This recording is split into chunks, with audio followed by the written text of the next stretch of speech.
Le Maître Jésus, qui a porté cet esprit du soleil, qu'on a appelé le Christ, l'esprit du soleil, l'esprit de la lumière, a ouvert un chemin pour toute l'humanité. Ce chemin, c'est celui de la libération. Il a montré par sa vie, par son enseignement et par son être, comment chaque être humain pouvait se libérer de la souffrance et de l'emprisonnement qui est lié à la vie humaine. Il a prononcé une parole extraordinaire, une parole qui a résumé dans la totalité l'enseignement de Bouddha. Il a dit « Dans le monde vous aurez à souffrir, mais gardez courage, j'ai vaincu le monde ». Bouddha, par exemple, a basé tout son enseignement sur comment sortir de la souffrance.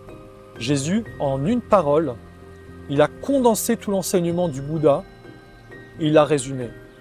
J'aimerais dans cette vidéo vous parler de cette parole et vous expliquer la science qui est cachée derrière. Cette parole de Jésus, qui a résumé tout l'enseignement du bouddhisme, elle explique les deux chemins. Il y a un chemin qui est celui de l'évolution par la souffrance et par l'erreur. Dans tout apprentissage, il y a toujours deux façons d'apprendre. Regarde par exemple un enfant. Il peut apprendre soit de ses erreurs, comme par exemple, s'il veut apprendre que le feu ça brûle, il peut par exemple apprendre en se brûlant, parce qu'il va mettre sa main dans le feu et il va se brûler, et de cette façon, il va apprendre par la souffrance, parce que la douleur va lui permettre de s'éveiller et de comprendre que par discernement, par contradiction, que puisque ça fait mal, puisque ça brûle, je dois y faire attention. Et il y a une autre façon d'évoluer qui est celle de la sagesse et de l'intelligence. À travers cette parole, donc, où le Maître Jésus dit « Dans le monde, vous aurez à souffrir, mais gardez courage, j'ai vaincu le monde », il explique donc, il condense ces deux sciences, ces deux chemins, que tu peux t'éveiller dans la vie par ce qu'on appelle l'école de la souffrance, c'est-à-dire apprendre par la souffrance parce que tu es inconscient. Dans le monde, vous aurez à souffrir parce que vous êtes inconscient, parce que vous êtes ignorant, parce que vous n'êtes pas éduqué dans les lois divines, dans l'intelligence de Dieu, dans l'ordre universel, donc vous aurez à souffrir. Ce n'est pas une fatalité, c'est une conséquence d'une mauvaise éducation et notamment d'un déclin et d'une déchéance de l'humanité. La souffrance, c'est juste un résultat. La souffrance, qu'elle soit physique ou spirituelle, c'est-à-dire on peut souffrir dans son cœur, dans ses émotions, dans ses pensées, dans ses désirs, ou dans son corps bien sûr, alors que la souffrance, elle soit physique ou qu'elle soit spirituelle, elle est toujours un indicateur pour dire qu'il y a un problème, qu'il y a quelque chose de mal fait. Par exemple, on va souffrir dans notre corps parce qu'on aura pris un poison, quelque chose de toxique. On va avoir une maladie parce qu'il y aura eu un dérèglement, une disharmonie dans le corps ou dans la vie intérieure. On va souffrir dans nos sentiments, dans notre pensée, parce qu'il y a une faiblesse, une disharmonie, parce qu'il y a une faille et que la souffrance, c'est ce qui nous permet de voir qu'il y a un problème et de nous redresser. Mais le problème de ce chemin de la souffrance, c'est que c'est un chemin difficile, un chemin long. Pour l'éveil intérieur, pour l'éveil spirituel, une âme peut passer des vies et des vies à s'incarner, se réincarner, à souffrir et à souffrir encore parce qu'elle n'a pas acquis la sagesse, et elle va finir par l'acquérir avec la souffrance parce qu'il en aura beaucoup, parce qu'à un moment donné, ça va s'accumuler et l'éveil va se produire.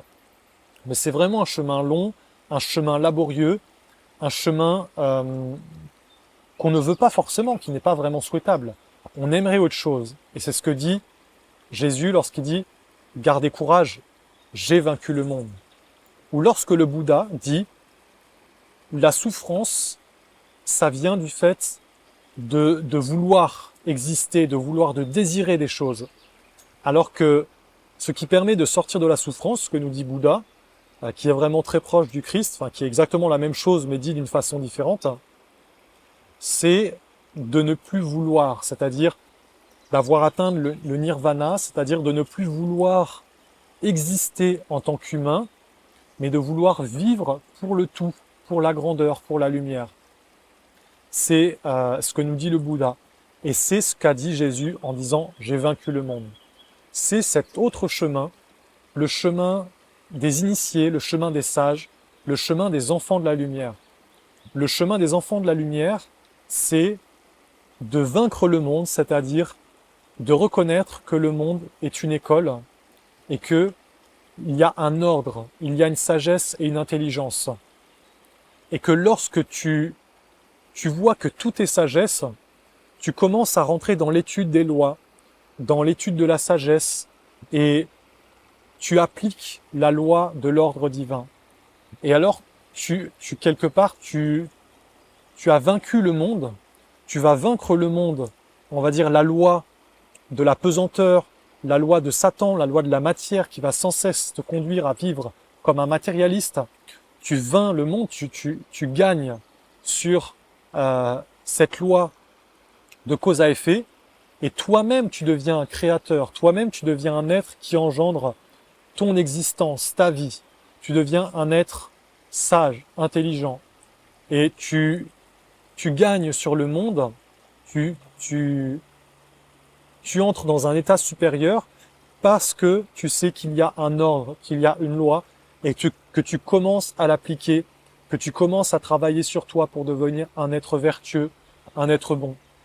Alors il ne faut pas voir dans cette parole de Jésus quelque chose d'inaccessible, parce que vaincre le monde, c'est un chemin accessible à tous, c'est-à-dire entrer dans le courant de la vie, entrer dans le courant ascendant, entrer dans le courant de la résurrection.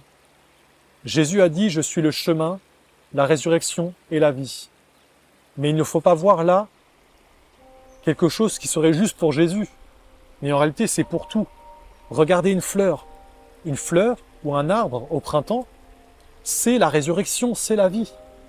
L'homme qui rentre sur un chemin ascendant, de travail sur lui, d'évolution spirituelle, de donner sa vie aux vertus et à l'intelligence divine, il entre dans le chemin de la résurrection et de la vie, qui est un chemin universel. Jésus parlait de quelque chose d'universel, de quelque chose de grand, pas de quelque chose qui était simplement limité à lui, parce que beaucoup ont dit il faut croire en Jésus. Il ne faut pas forcément croire en Jésus, il faut marcher sur le même chemin que lui. Ça paraît fou, parce que beaucoup d'êtres ont placé les maîtres et les sages comme des êtres inaccessibles. Mais Jésus se sentait profondément proche des êtres. Et tous les maîtres, tous les sages de la lumière se sentaient profondément proches de tous les êtres humains. D'ailleurs, tous ils ont dit « Ce que je fais, vous pouvez le faire ». Jésus a prononcé cette parole. « Ce que moi je fais, le Maître Jésus, le Christ, la lumière, vous pouvez le faire. Parce que vous êtes, parce qu'on est un, on est les mêmes. De même que moi je porte la lumière, je l'ai éveillée à l'intérieur de moi, vous la portez aussi, vous avez la même semence de divinité à l'intérieur de vous. Vous pouvez l'éveiller et la faire grandir et devenir semblable à la lumière. Vous pouvez devenir la lumière. D'ailleurs, c'est votre chemin, votre destination. Alors dans cette parole, il y a vraiment cette notion du pouvoir créateur et de l'espoir de celui qui s'éveille pour la lumière. Celui qui s'éveille dans la lumière et qui rentre dans le chemin ascendant du travail sur soi, de la discipline, de devenir un fils de la lumière, de devenir un serviteur de Dieu en mettant toute sa vie au service de l'ordre divin, celui-là, il entre dans l'école de la sagesse, qui est de vaincre la souffrance pour faire régner l'ordre divin. Et l'école de la sagesse permet ensuite d'atteindre le monde de l'amour, l'amour divin qui est éternel, immortel, sans frontières. La sagesse, c'est la terre, et l'amour, c'est le ciel. La sagesse, c'est la mère, et l'amour, c'est le père. Sagesse et amour Ce sont les fondements de la vie d'un fils de la lumière. Cette parole est belle, cette parole est grande et elle est sage. Essayez de la penser à l'intérieur de vous et de la garder. Par exemple, essayez le matin de vous réveiller et de garder cette parole en vous. Dites-vous, dans le monde, on doit souffrir, mais ce n'est pas une fatalité, parce qu'on peut vaincre cette souffrance en devenant un sage. Alors, en chaque situation, essayez d'en extraire la sagesse de façon à ne plus devenir esclave des situations extérieures, mais à créer vous-même votre vie, et par la sagesse, vous transformerez tout en lumière, et donc il n'y aura plus de souffrance, parce que tout sera transformé. Le négatif comme le positif sera transformé en lumière par la lumière de la sagesse. Ainsi est l'enseignement de Dieu, ainsi est l'enseignement des maîtres, ainsi est l'enseignement du Christ, celui de tout transformer en or, comme ce dont je vous ai parlé dans l'alchimie spirituelle. Si ça vous intéresse, je vous mets un lien, vous pouvez regarder ma vidéo sur l'alchimie spirituelle.